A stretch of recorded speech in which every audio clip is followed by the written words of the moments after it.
नमस्कार। दूरदर्शन किसान के कृषि दर्शन कार्यक्रम में आप सभी का स्वागत है। मैं हूं अदिति शर्मा। किसान भाइयों बहनों, कृषि दर्शन कार्यक्रम में हमेशा की तरह हम आपके लिए लेकर आए हैं हमारे तीनों सेगमेंट्स, विज्ञान और किसान, कृषि स्टार्टअप और फार्मिंग इंडिया। तो आइए आज के हमारे इस कार्यक्रम की शुरुआत करते हैं और जानते हैं कि क्या कुछ खास है हमारे इस अंक में। तो चलिए शुरुआत करते हैं विज्ञान और किसान से। हम सभी जानते हैं कि कोरोना महामारी के चलते लॉकडाउन चल रहा है, लेकिन ऐसे में भी हमारे किसान खेतों में काम कर रहे हैं और ऐसे में हमारे किसानों को सुविधाएं मिल सके और साथ ही कृषि कार्य से जुड़े अन्य लोगों को भी सुविधाएं मिल सके, इसके लिए केंद्र कृषि एवं किसान कल्याण मंत्री श्री नरेंद्र सिंह तोमर ने राष्ट्रीय कृषि बाजार यानी कि ई-नाम की प्रभावशीलता को बढ़ाने के लिए एक नई योजना की शुरुआत की है। आइए इसी पर आधारित एक खास रिपोर्ट आपको दिखा देते हैं। किसान का उत्पाद वाजिब दामों पर बिक सके और अपना उत्पादन बेचने में सरलता, पारदर्शिता और बिचौलियों की समाप्ति हो सके,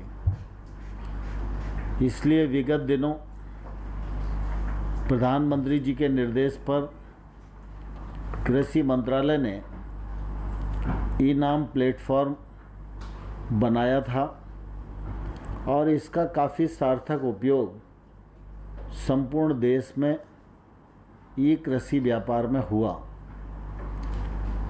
इस प्लेटफॉर्म से अभी तक 585 मंडियां जुड़ी थीं। 1000 मंडियों को जोड़ने का लक्ष्य था। आज दूसरे चरण में 200 मंडियां जुड़ रही हैं।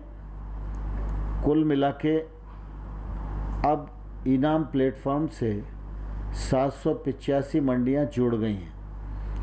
आज इस अवसर पर इस प्लेटफॉर्म पर लॉन्चिंग के अवसर पर व्यापार भी हुआ और इस मौके पर अनेक राज्य वीडियो कॉन्फ्रेंस से जुड़े रहे। पिछले दिनों जब 585 मंडियां ई-नाम प्लेटफॉर्म पर थीं, तब 1 लाख करोड़ से अधिक का व्यापार इस प्लेटफॉर्म के माध्यम से हुआ। 1 करोड़ 66 लाख किसान और 1 करोड़ 28 लाख व्यापारी इस प्लेटफॉर्म पर रजिस्टर्ड हैं। इसका पूर्व में भी काफ़ी फ़ायदा हुआ है और आज जब 200 मंडियां और जोड़ रहे हैं तो अनेक राज्य तो ऐसे हो गए हैं जिनकी संख्या ई-नाम मंडी की 100 से ऊपर पहुंच गई है। राज्यों की संख्या भी बढ़ी है और मुझे लगता है कि वर्तमान परिस्थिति में अब ये 785 मंडियां तेज़ी के साथ काम करेंगी और इस प्लेटफॉर्म के उद्देश्य को सफल करेगी। कृषि और कल्याण मंत्रालय ने लॉकडाउन के अवसर पर ही काफ़ी इस दिशा में परिश्रम किया और 1000 का लक्ष्य प्राप्त करने के लिए पूरी तरह मंत्रालय के सभी अधिकारीगण काम कर रहे हैं। आज 200 जुड़ी हैं, हम 785 हो गए हैं और मई माह के अंत तक 1000 मंडियों को ई-नाम प्लेटफॉर्म से जोड़ने का लक्ष्य पूरा हो जाएगा। इसके लिए मैं एक तरफ सभी अपने मंत्रालय के अधिकारियों को, सचिव महोदय को हृदय से बहुत बहुत धन्यवाद देना चाहता हूं कि उन्होंने बहुत ही शिद्दत के साथ इस प्लेटफॉर्म के आयाम को बढ़ाने के लिए काम किया। उनकी पूरी टीम को धन्यवाद देना चाहता हूं और साथ ही आज ई-नाम मंडी से जो राज्य और जो मंडियां जुड़ रही हैं उन सब को भी हृदय से बहुत बहुत बधाई देना चाहता हूं और आग्रह करना चाहता हूं कि इस प्लेटफॉर्म का अधिक से अधिक उपयोग हो, अधिक से अधिक किसान और व्यापारी इस पर ट्रेड करें, जिससे हम पारदर्शिता को और आगे बढ़ा सकें और टेक्नोलॉजी के माध्यम से ट्रेड को आसान कर सकें। आज एसएफएसी के माध्यम से 200 नई मंडियों को ई-नाम प्लेटफॉर्म से जोड़ा गया है। इसके पहले हम 585 मंडियां ई-नाम से इंटीग्रेट कर चुके हैं। आज की मिलाकर के कुल अब 785 मंडियां ऐसी हैं देश में जो इलेक्ट्रॉनिक रूप से ट्रेड करने के लिए सक्षम हैं और लॉकडाउन की परिस्थितियों को देखते हुए इसमें हमने बहुत तत्परता से, बहुत त्वरित गति से कार्य किया और पिछले 10-15 दिन के अंदर ही हमने ये मंडियों को इंटीग्रेट किया है।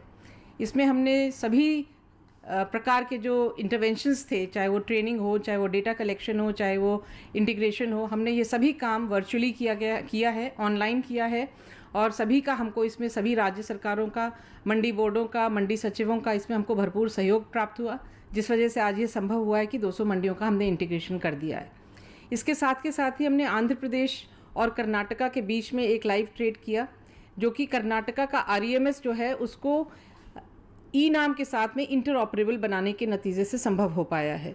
तो अभी तक कर्नाटका जो REMS के माध्यम से लोकल अपना स्टेट के अंदर ट्रेड करते थे, अब वो ई नाम की व्यापकता से जुड़ गए हैं और वो अन्य राज्यों में अन्य ट्रेडर्स के साथ में किसानों को उचित मूल्य दिलाने में सफल हो पाएंगे। धन्यवाद। 200 नई इनाम मंडियां जुड़ चुकी है और आगे ये लगभग हम पूरा 1000 तक का लक्ष्य पूरा करेंगे। तो माननीय मंत्री मोदी जी को मैं बहुत बहुत धन्यवाद देता हूँ और बधाई भी देता हूँ। और विशेषकर राजस्थान के अंदर भी आज मंडियां जोड़ी गई है और 3 राज्यों के अंदर सेंचुरी पूरी की है। तो वास्तव में बहुत अच्छा काम किया है और इससे आने वाले समय में किसानों को और ट्रेडर्स को लाभ होगा और देश के अंदर भी जो प्रधानमंत्री जी का लक्ष्य है कि हम 2022 तक किसानों की इनकम डबल करेंगे, तो उसके अंदर भी इसका निश्चित रूप से लाभ होगा। और इस कोरोना के समय में जो ये आप सब ने ये किया है, तो निश्चित रूप से इसका हम सबको लाभ होने वाला, देश को भी लाभ होने वाला। तो पुनः आप सबको बहुत बहुत बधाई और हमारे मंत्री मोदी जी को बहुत बहुत धन्यवाद और बहुत बहुत बधाई। और विशेषकर रूपाला जी को भी बहुत बहुत बधाई कि आप हमेशा मार्गदर्शन करते रहते हैं और आज भी आपका निश्चित रूप से इस समय उपस्थिति हम सब के लिए गौरव का विषय। आप सबको बहुत बहुत धन्यवाद।